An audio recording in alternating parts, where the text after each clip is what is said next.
Block,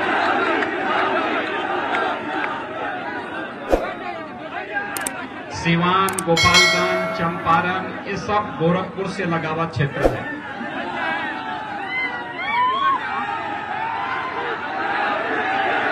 और हम लोगों का संबंध और संवाद तो एक परिवार जैसा है। आप याद करिए, जब पूरी दुनिया कोरोना महामारी से जूझ रही थी,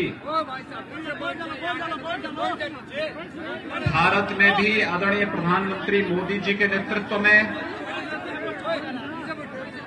इस लड़ाई को पूरी प्रतिबद्धता से लड़ने के साथ जब पूरा देश एक साथ खड़ा होकर के लड़ रहा था,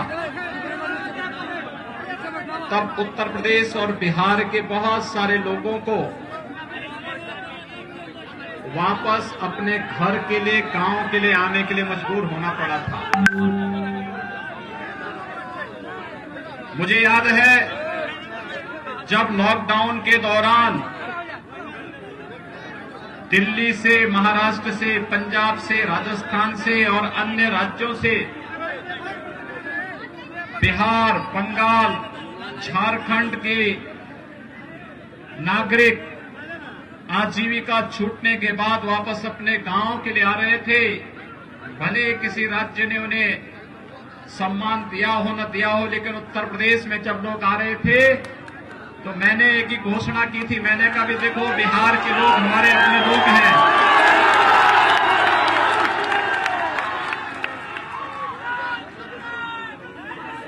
उन लोगों को कोई परेशानी नहीं होनी चाहिए, उनके सम्मान में कोई कोताही नहीं होनी चाहिए, क्योंकि हम सब तो एक परंपरा, एक विरासत को लेकर के चल रहे हैं। और दूसरा, बिहार मेरे लिए इसलिए भी महत्वपूर्ण हो जाता है क्योंकि मां सीता का जो मायका जो है ये बिहार तो।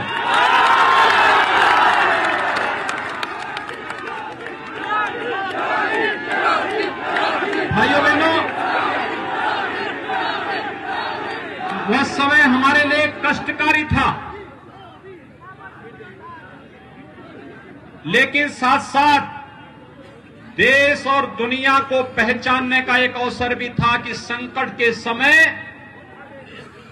कैसे चुनौतियों से जूझना पड़ता है और संकट के समय कौन हमारे साथ खड़ा हो सकता है।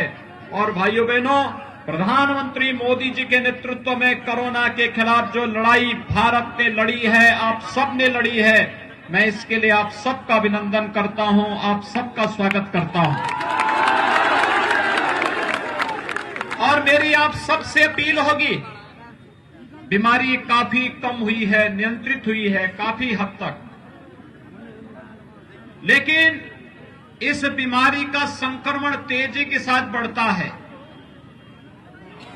जब तक कोई दवा या वैक्सीन हमारे पास स्वयं पहुंच करके नहीं आती है, तब तक हमें प्रधानमंत्री मोदी जी के उस मंत्र को हमेशा अपने साथ रखना होगा। और वह मंत्र 2 गज की दूरी और मास्क जरूरी है। हम इसका पालन जरूर करें।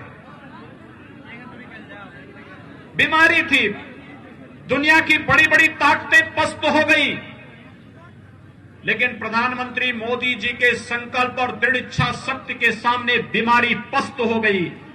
और भाइयों बहनों, प्रधानमंत्री मोदी जी ने देश के लोगों के लिए, 135 करोड़ लोगों के लिए, उनकी सेवा के लिए, उनकी सुरक्षा के लिए किसी प्रकार की कोई कोताही नहीं बरतने दी।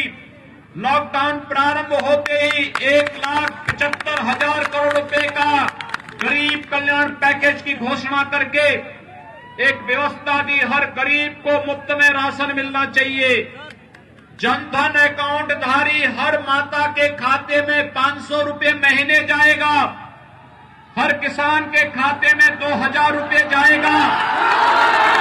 वृद्धजनों, महिलाओं और दिव्यांग जनों को अग्रिम पेंशन मिलेगी और भाइयों बहनों, ये कार्य आगे बढ़ाने के साथ साथ गरीब कल्याण रोजगार अभियान का शुभारंभ भी प्रधानमंत्री जी ने आपके बिहार से ही प्रारंभ करके लोगों को रोजगार देने एक बड़े अभियान को आगे बढ़ाने का कार्य प्रारंभ किया है।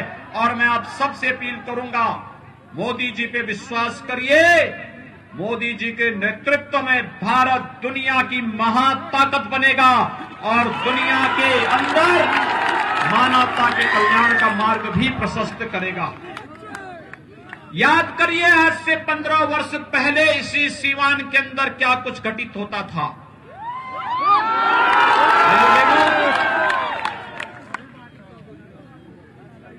जो हमारे नौजवान हैं, जिनकी उम्र 30 साल, 35 साल, 40 साल की है, उन्हें वे सारी घटनाएं याद होंगी। जो नौजवान 15 से 25 के बीच में है, हो सकता है उनके अंदर, उनके मन में भी उन्होंने उस प्रकार के उस दौर को नहीं देखा होगा जब एक अराजकता के नाम पर एक क्षेत्र जाना जाता था। व्यापक गुंडागर्दी होती थी, बहन बेटियों की इज्जत के साथ कहीं भी खिलवाड़ हो जाता था और जहां कहीं कोई भी यहां का सम्मानित व्यक्ति सुरक्षित नहीं था, व्यापारी सुरक्षित नहीं था, गुंडा राज चरम पर था। उस अराजकता से मुक्त करके सुशासन की ओर बिहार को अग्रसर करके विकास की प्रक्रिया के साथ जोड़ने के लिए एनडीए के नेतृत्व की नीतीश कुमार जी की सरकार ने जो कदम उठाए, उस सुशासन और विकास ने बिहार को एक पहचान दी। आज से 15 वर्ष पहले बिहार का नौजवान अपनी पहचान को छुपाने के लिए मजबूर हो चुका था। मुझे स्वयं दुख होता था क्योंकि हम तो सटे हुए हैं, एकदम यूपी बिहार तो एकदम सटा हुआ है और बिहार के नौजवान, प्रतिभाशाली नौजवान, देश के अंदर तमाम प्रशासनिक और पुलिस अधिकारी के रूप में जिन्होंने अपनी जिम्मेदारियों का निर्वहन किया है, तमाम बड़े बड़े प्रतिष्ठानों को नेतृत्व देने का काम जिस बिहार के नौजवान के द्वारा किया जा रहा है, किया गया था, उस बिहार के नौजवान के सामने अपनी पहचान का संकट आ जाए, इस संकट पैदा करने वाले लोग आज बिहार के अंदर फिर से रोजगार का लॉलीपॉप दिखा करके नौजवानों को गुमराह करने का कार्य कर रहे हैं। इनके इस लॉलीपॉप के लालच में बिहार के नौजवानों को नहीं आना चाहिए। 15 वर्ष पहले इन्होंने जो कुछ किया है, याद रखना, आदतें जल्दी जाती नहीं हैं और जिनके मुंह पे खून लगा हुआ है भ्रष्टाचार का, वे अचानक जाएगा नहीं। जब भी अवसर मिलेगा फिर नोच खाने की आदत से अपने आप को भी लोग अलग नहीं करेंगे। और इसलिए भाइयों बहनों, हमें वर्तमान में चुनाव के दौरान इन सब चीजों को देखना होगा। ये जातिवाद की राजनीति पूरे बिहार को पूरी तरह पीछे करने का कार्य की थी और सुशासन और विकास के मार्ग पर जिस बिहार को नीतीश कुमार जी के नेतृत्व में एनडीए सरकार आगे बढ़ा रही है, इसी में बिहार का भी कल्याण है, यहां के नौजवानों का भी कल्याण है।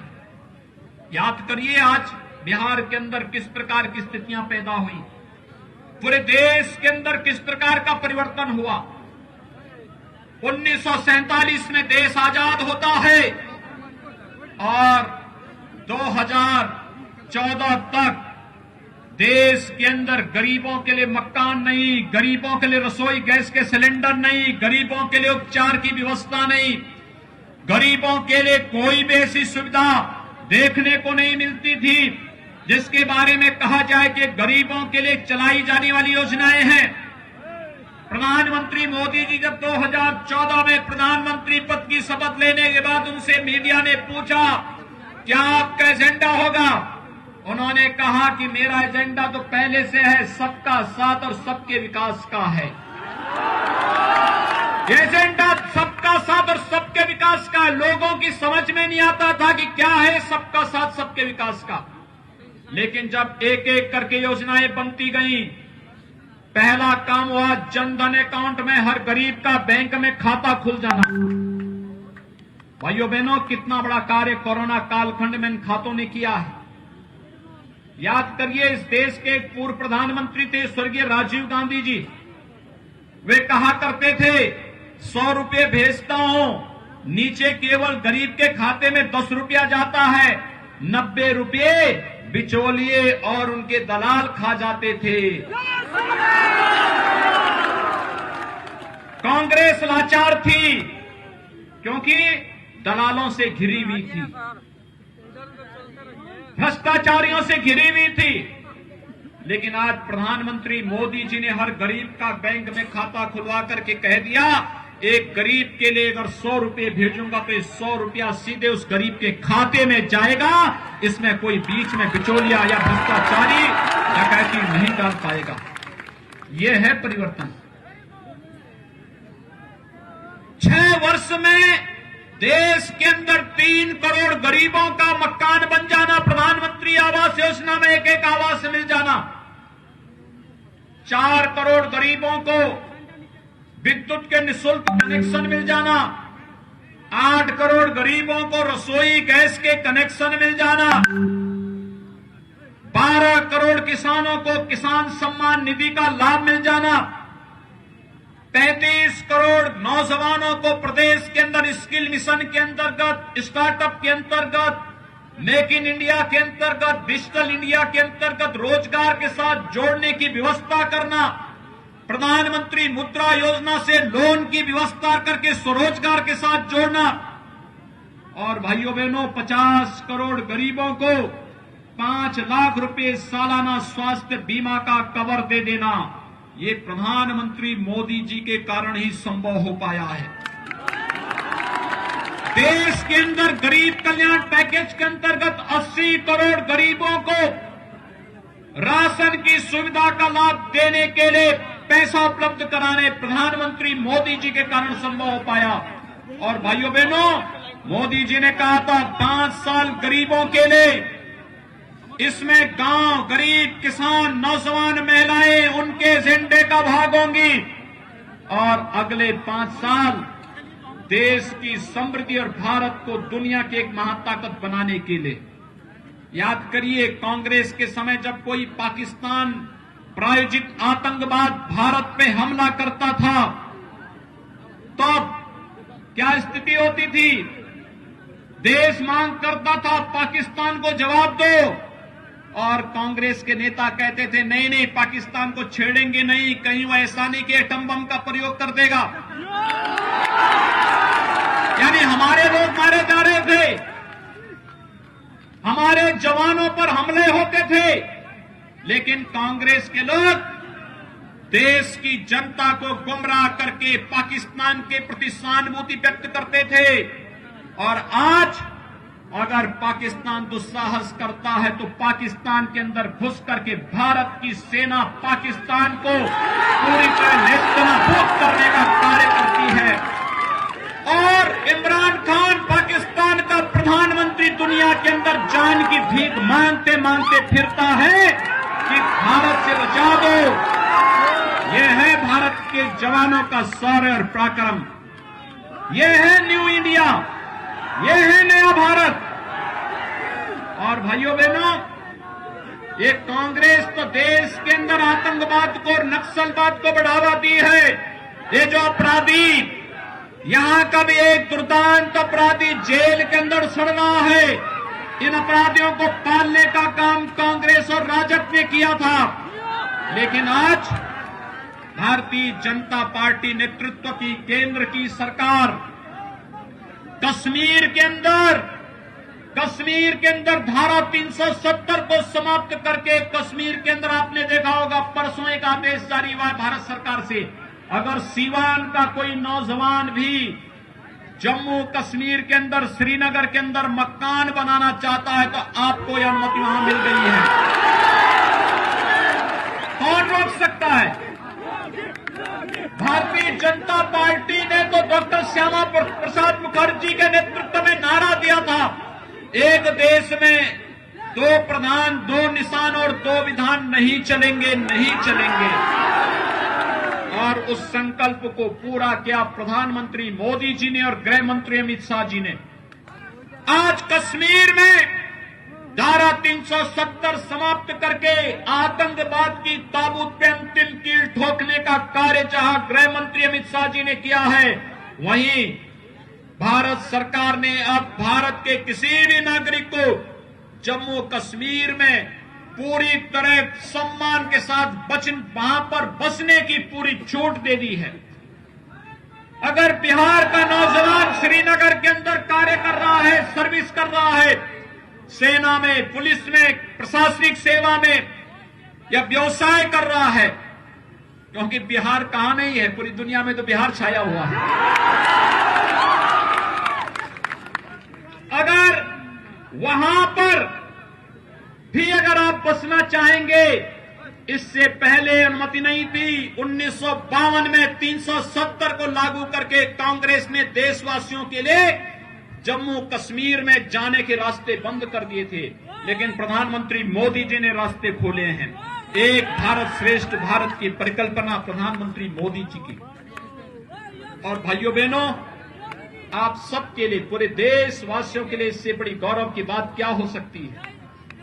हमने जो कहा वो करके दिखाया। जब मैं लोकसभा चुनाव में यहां पर श्री जनार्दन सिंह जी के समर्थन में आया था चुनाव प्रचार के लिए, तब बिहार के कुछ जवान मुझसे कहते थे, यहां के मीडिया के बंधुगण मुझसे कहते थे कि आप लोग बार बार कहते हैं कि रामलला हम आएंगे, मंदिर वहीं बनाएंगे, लेकिन क्या तारीख भी बताएंगे? ये प्रश्न हमसे होता था।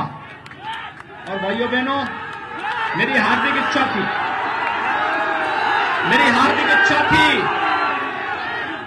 अयोध्या में भगवान राम के भव्य मंदिर के शिलान्यास में बिहार के हर गांव का प्रतिनिधित्व हो, यह मेरी हार्दिक इच्छा थी।